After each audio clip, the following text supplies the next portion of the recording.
Today's episode of Randomland is unlike anything we've ever done before. We explore a lost and forgotten theme park land, an abandoned attraction that still exists right in the shadow of Knott's Berry Farm, and for one day only, bring back one of its attractions to bring it back to life for the first time in more than 40 years. We're standing over here in a long-forgotten, abandoned theme park land that no one has ever seen No, before. you have not seen. So stay tuned, because things are about to get interesting. We're back at Knott's Berry Farm. Now, everybody knows about Knott's Berry Farm. It's one of the oldest, most beloved theme parks in America. But did you know there's an abandoned theme park land across the street? That's right, just a few hundred feet away from the gate to Knott's Berry Farm. Just across Beach Boulevard is an entire forgotten and abandoned theme park land. One that you can still see today. A wonderful land of imagination, adventure, and forgotten creatures called Woodimals. Standing literally in the shadow of Knott's Independence Hall, this was Jungle Island, an entire independent attraction with its own tickets and staff, otherwise surrounded by the attractions and wonders of Knott's Berry Farm. Between 1964 and 1982, for 25 cents you could come right here and cross an old-timey covered bridge to Jungle Island. And today we're gonna cross over and explore this whole island in bright color footage and rare photos, and at the end we'll see something incredible that no one else has seen for 40 plus years. But first, let's cross over and dive right into the history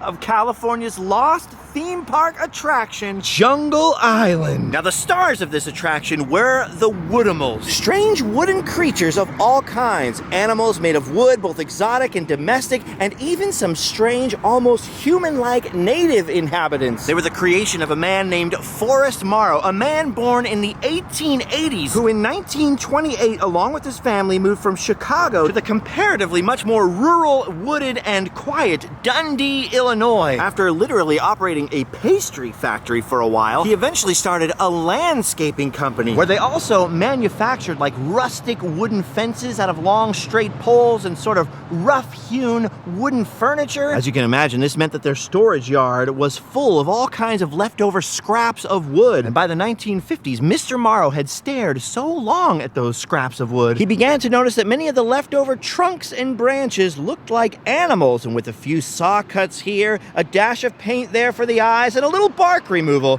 he began turning those interesting pieces of scrap wood into his Woodimals. Dinosaurs, birds, farm animals, nothing was off limits to Forrest's imagination. Now, thanks to theme park preservationists Stack's Liberty Ranch, we actually have photos of some of Forrest Morrow's creations at Santa's Village in Illinois, where they caught the attention of none other than Bud Hurlbut, Walter Knott's partner, in transforming that berry farm across the street into a proper theme park. Now, if there's one thing we know about Walter Knott, he was all for supporting unique attractions, and seeing a perfect opportunity to create a new one on the unused land across the street here from the farm, Mr. Knott, or rather his people, arranged to move not just Forrest Morrow, but his entire family here to Buena Park, setting them up in a nearby house right near the Buena Park Mall and allowing them to transform this island here, which had been earmarked for another abandoned South Seas attraction, into a new attraction featuring the Woodimals, Jungle Island. Once across that covered bridge, you visited the Jungle Island office, where for 25 cents, you were given one of these tickets that let you explore the many lush tropical pathways filled with Forrest Morrow's Woodimals. Now, as you can see from this old postcard photo, these Woodimals could be shaped like anything. Animals, dinosaurs,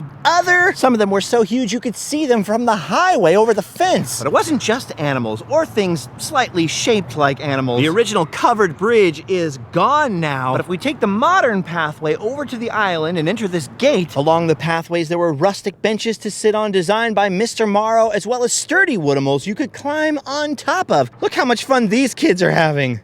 I don't know what this was supposed to be, but it sure looks like an octopus to me. Here's a humanoid-like Woodimal riding on a pig. As you can see, they were very creative. And let's not forget the famous wooden swing and the teeter-totter that made this island playground even more interactive. Actually, speaking of the playground features, they were known as the all-by-myself playground, so that little tykes, kids under 5, could have a good time on the island along with the bigger kids. Just over here in front of this picnic shelter, right up against the side of the island where you see shorter palm trees, this was the spot where the covered bridge ended, and you would have passed by the little shack that sold you your ticket, and right past this first clump of palm trees, somewhere right in this area, there was an elaborate cannibal scene featuring this poor colonialist being prepared for a meal, complete with salt and pepper for just the right flavoring. Salt, pepper, and pith helmets. Mwah! Ooh, look at this. There appears to be one lost monkey left on Jungle Island. Whoa! There was also another giant Woodimal right at the terminus of the covered bridge, right when you crossed over. Right down in this area was the giant turtle.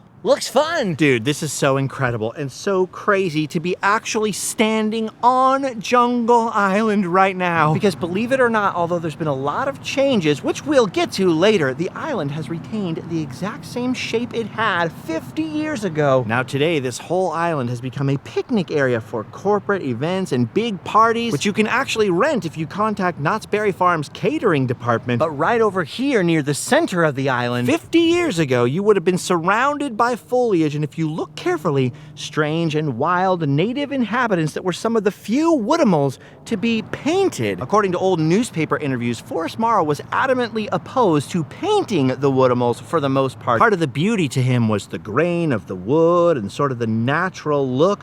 So he insisted to his customers that all they should do is apply varnish one time a year, and that's it. Now, Forrest wasn't alone out here on Jungle Island. His daughter, Everly, who you can see pictured right here, also helped to run the attraction, along with her husband, James Webb, who might be the fellow we see in this footage repairing this Woodimal. Well, or it could just be a tourist meddling. Darn those nosy tourists. Hands off the Woodimals! When Forrest and Everly passed away in the 1970s, it was Mr. Webb who eventually took over running the island, adding more creatures here he called wood nicks to differentiate them from the old Woodimals. And the island continued to be a tropical paradise for all the local children. It was also a lot less flat back then than what you're seeing out here today. There were hills and stairs to climb, rustic wooden bridges, and back here on this huge hill, which was even bigger then, seriously, a lot bigger, it's just like a little molehill today. Instead of seeing this little dirt mound over here, you would have seen that lush foliage and even a jungle waterfall that flowed into a creek that wound down through the island and eventually out into the lagoon. So wild how much bigger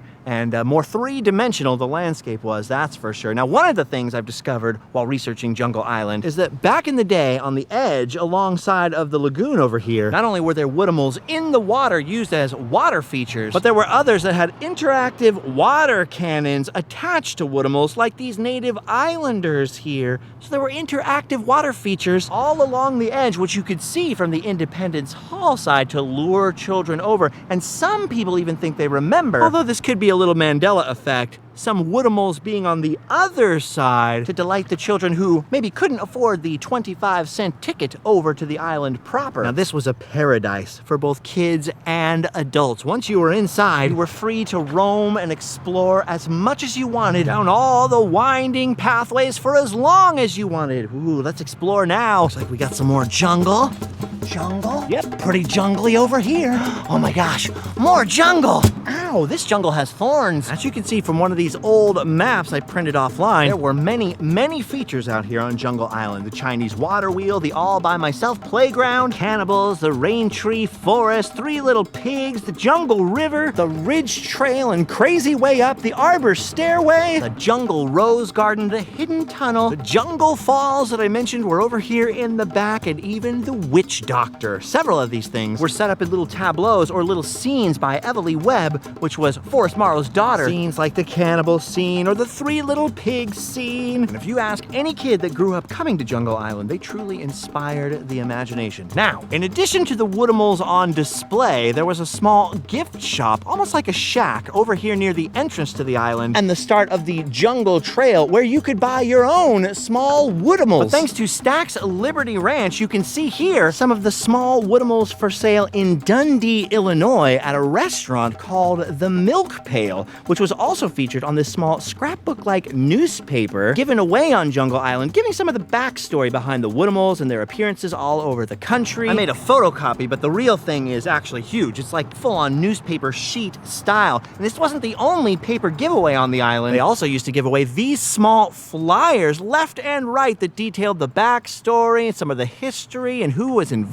Can't tell you how many years I looked for one of these, and this was given to me, another item by Stax Liberty Ranch, an upcoming theme park museum that's also released a series of books at StaxLibertyRanch.com that cover all kinds of long-forgotten theme park history, including Jungle Island here, in some serious and rich detail. Look, they even have this more detailed map that I've been using to find my way around. There's a lot of stuff covered in this book, including the attractions right here that used to be located in what's now this giant parking lot. But back to Jungle Island. There's also some great pictures of those hills and trails on Jungle Island in Chris Merritt's book, Knott's Preserve. It still blows my mind how Knott's Berry Farm is still a thriving and beloved theme park, and it's right across the street from a completely lost theme park land. I mean, this lost attraction is so close to the current park. Well, there are hundreds of people so close by, and none of them realize we're standing over here in a long-forgotten, abandoned theme park land. Countless children and adults had all kinds of fun over here for just 25 cents each. If only these tickets could take us back in time. Now, as you've seen in the old photos of Forrest Morrow, he was an older guy. He was 77 when he got to Buena Park and built Jungle Island in 1964. Sadly, just 10 years later, he would pass away, and his son-in-law, Jim, would run the island successfully for 8 more years before, after Walter Knott's death, the family hired a new CEO to take over Knott's Berry Farm named Terry Van Gorder, who started pushing out all the independent attraction owners and independent amusement owners here at Knott's Berry Farm in favor of bringing them all under one roof, either buying them outright or replacing all the little mom-and-pop attractions like Jungle Island here with bigger and better steel roller coasters, things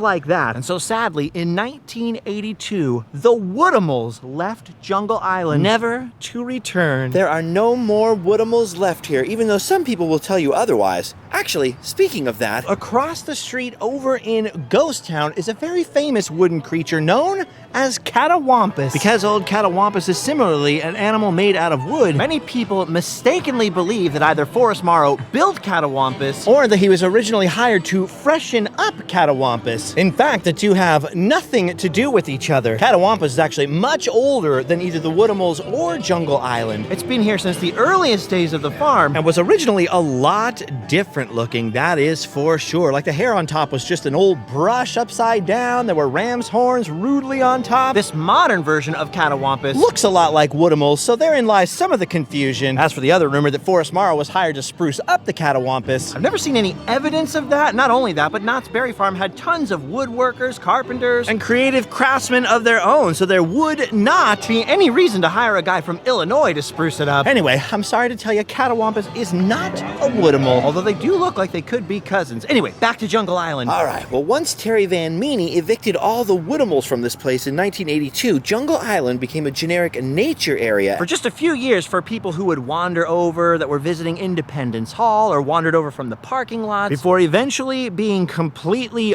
bulldozed and converted into a tiki-themed picnic area in the mid-1980s that is still known as Knott's Lagoon. Now, you guys know I love tiki-themed things, Polynesian, South Seas. So I like the lava-lined borders of the lagoon here. I like that they kept all this tropical shrubbery, and I even like the little tiki picnic huts that they built on the island. Not to mention the huge fire pit. Fire! But although the edges of the island over here are still very jungly indeed, it is true that the majority of it is pretty darn flat. Side note, coming towards Independence Hall from Knott's Berry Farm, along this path here, that covered bridge to enter Jungle Island would have been right around where that white truck is sitting, just straight ahead if you had continued down the line of this path. You can actually see where it would have been because of the shorter trees in this area, and not just here, but across the water where it connected with the island itself, also where there are now shorter palm trees. There was also always a path through the back entrance, which is where you see today's modern Knott's Event Center gate, which is the access point for Knott's Lagoon, the modern-day picnic area that replaced Jungle Island. But don't mistake this for the original entrance that had the covered bridge. That was located outside along the main path, pretty much directly across from this gate here today,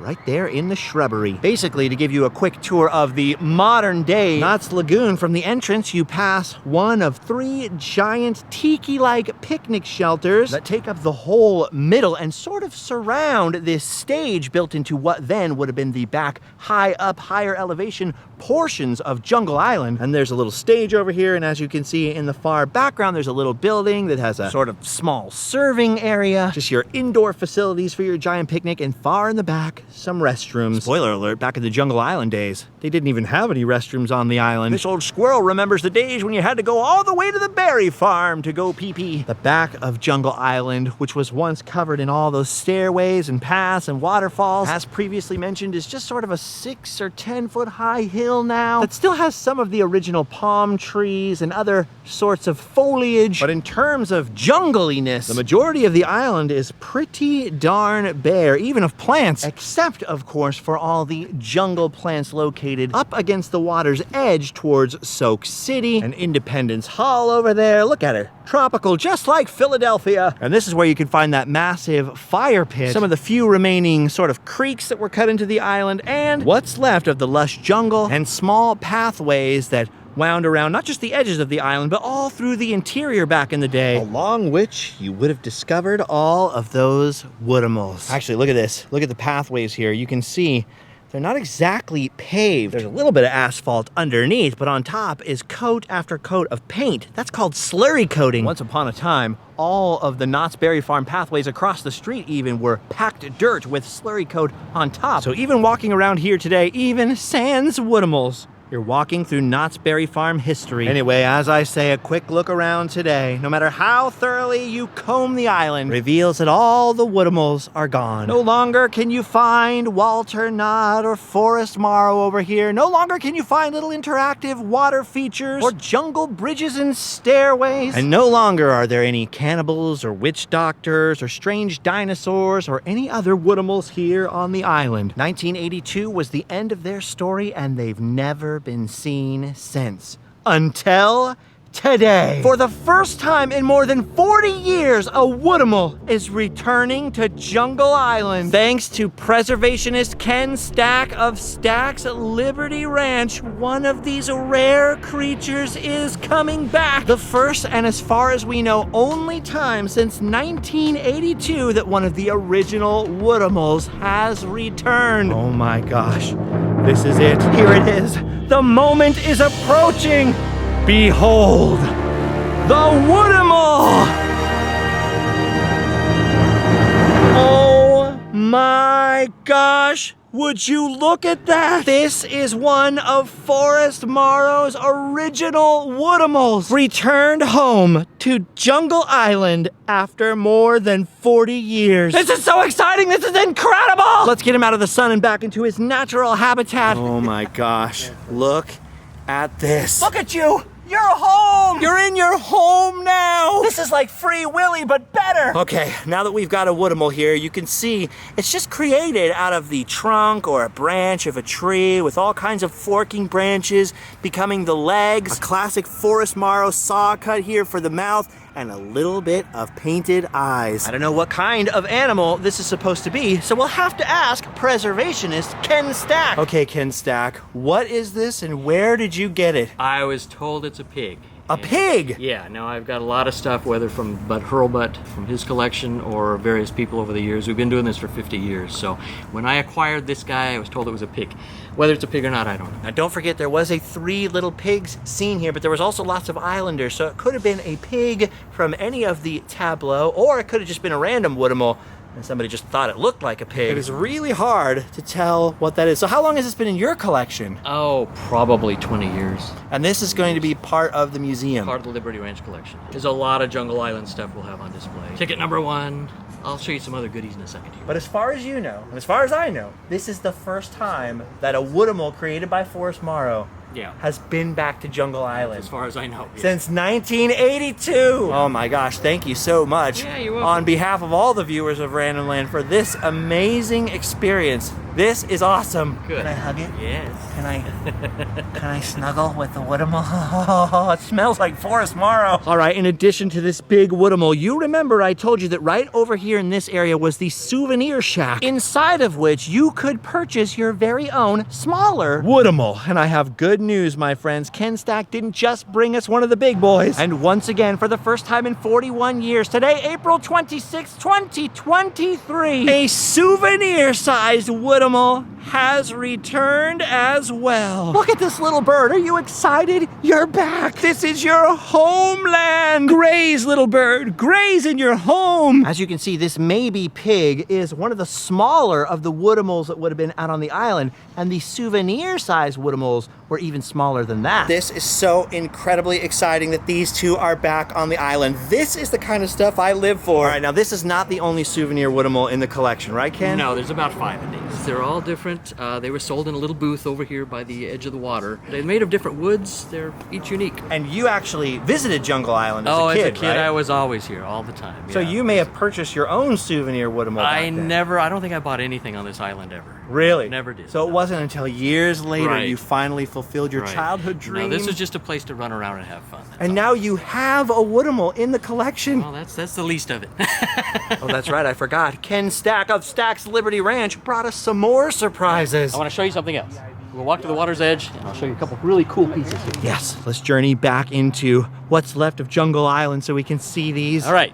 When we purchased Bud Hurlbut's upstairs formal office, there were just so much stuff up there, including the original little model for the bridge that went here. And I've got a little tidbit that you probably don't know. There were going to be 2 of these. There were going to be 2 bridges, one here, and if you look at this, I'll show you this in a minute.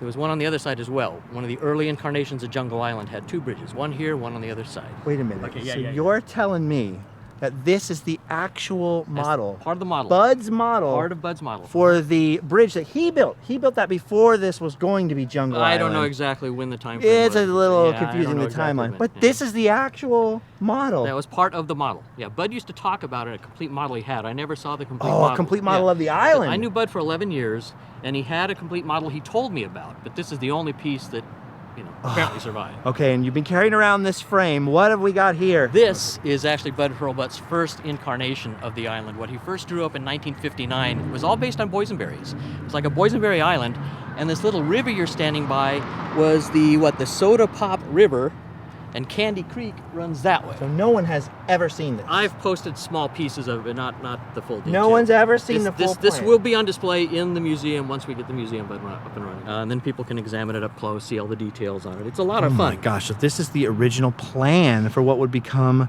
Jungle Island. Knott's cabin, the gay stepping stones, the giggling lion's den, a swamp. It's 1959 down here. Oh my goodness. And this never came to be. You've never even shown this to me before. No, you have not seen this. This is This was a surprise for Look you at today. that. There's a Sleepy Hollow tree, but look at this.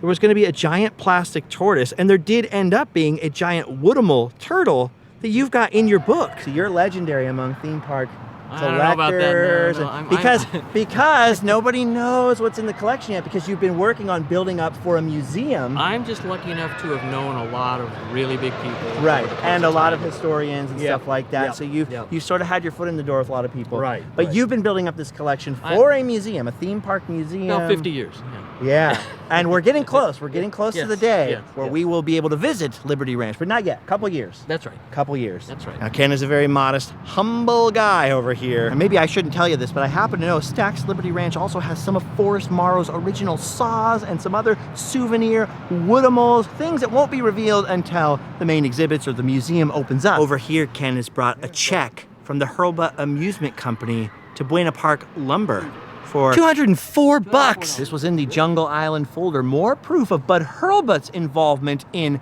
building Jungle Island. It was Bud's Island. This whole complex was Bud's. But the most important thing, the most exciting thing, is that some Woodimals have returned. For one beautiful, glorious April day, Jungle Island has come back to life. Come on, Mr. Woodimal, let's explore the jungle. Here we go. We're doing it. We're exploring Jungle Island. We're having a Woodimal romp. Come on, Mr. Woodimal. Jungle Island. Jungle Island exploration. Jungle Island party. Jungle Island party. Jungle Island fun. We're frolicking. We're frolicking. And they say you belong in a museum. You don't belong in a museum. You belong here with me in Jungle Island forever. You know what? On second thought, Mr. Woodable, maybe one day's enough. Jungle Island! This is the most incredible and exciting thing that has ever happened on Randomland. We have returned a theme park attraction, a theme park prop, to the site of a lost attraction. Really, a whole lost theme park land. Because let's not forget, Jungle Island was its own independently ticketed attraction, kind of its own mini theme park here. And by the way, on the back of the ticket are some pretty fun rules. Do not feed our Woodimals anything except sawdust. Folks over 90, free when accompanied by parents. If a playful monster takes off an arm or a foot, stop by and tell us which one is guilty, and so on and so forth. I'll post that up on Instagram later for you guys. Nothing this exciting has happened to Jungle Island for 4 decades. And yet so many kids grew up roaming Jungle Island. So many core memories were made here. Part of the reason it's not that well documented is there's not that much information about Forrest Morrow out there in the world. He does have descendants. Evelie's children, including her son John, moved here when they were just kids and worked out here on Jungle Island on the weekends. I tried to find John Webb. I found a John Webb, but he wasn't the right John Webb. True story. We actually all busted into his insurance office and we're like, was your grandfather Forrest Morrow? And he goes, no. Was your grandfather Forrest Gump? So that wasn't the right guy. So if anybody out there, any family members or anybody has any information on Forrest Morrow or the Webb family or these Woodimals, please get in touch. I know both Ken Stack for the museum and me for myself, just for funsies, have been looking for both large and small souvenir Woodimals. So if you have a strange wooden animal in your backyard, a strange old piece of scrap wood with some eyeballs on it, who knows, you might have a piece of the lost and mysterious Jungle Island. All right, gang, for just one moment, we brought an extinct theme park attraction and extinct theme park land back to life. But unfortunately, that moment can't last forever. Our friend the Woodimal has to go back to Stack's Liberty Ranch. And once again, Jungle Island has to fade back into the pages of history. But this has been an incredible adventure. Thank you, Knott's Berry Farm, for letting us crash your picnic island. It was truly a dream come true. Thank you, Ken Stack of Stack's Liberty Ranch, for sharing these little pieces of history with us and all of our Randomland friends. In 10 years of filming Randomland, very rarely has something like this happened. This was a dream come true. Make sure to look backwards at all the episodes on this channel. We've got over 1,000 of them with all kinds of historical locations, theme park history, and more. Check out our t-shirts, our sick hats, our sick merch of all kinds, and our Patreon with all kinds of extra stuff and podcasts and film series and everything else at randomland.com. And now that you've done that, and now that we've brought Jungle Island back to life for this one day, we've done our duty. You can go home and sleep well.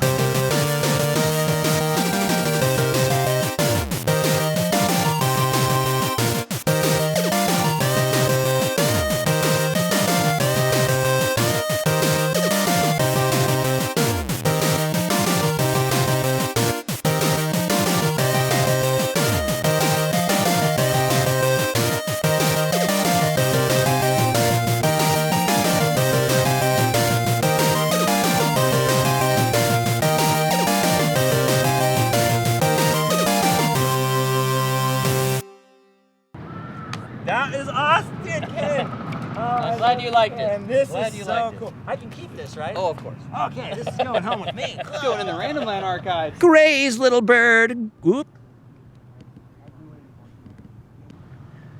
That's a good outtake. Are you putting your weight on the wood? No, he's No, not. no. He's not. Oh, good thing, dude. It's a Come good- on, it's a man. good What do you think I outtake. am, new? Yeah. This isn't my first Woodable rodeo. It's not. No, and he should say that on camera. You're okay with this, I'm right? fine with Okay, it. you're man. okay with Ken silliness. knows me. He's not putting any weight on What that. if we break it? What happens to us then? He's not going to break it, I guarantee you. Okay. Well, what if we did? What if we had? Then I'll build a new one. Fair enough. All right, here we go. Fair enough.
Mr. Woodable.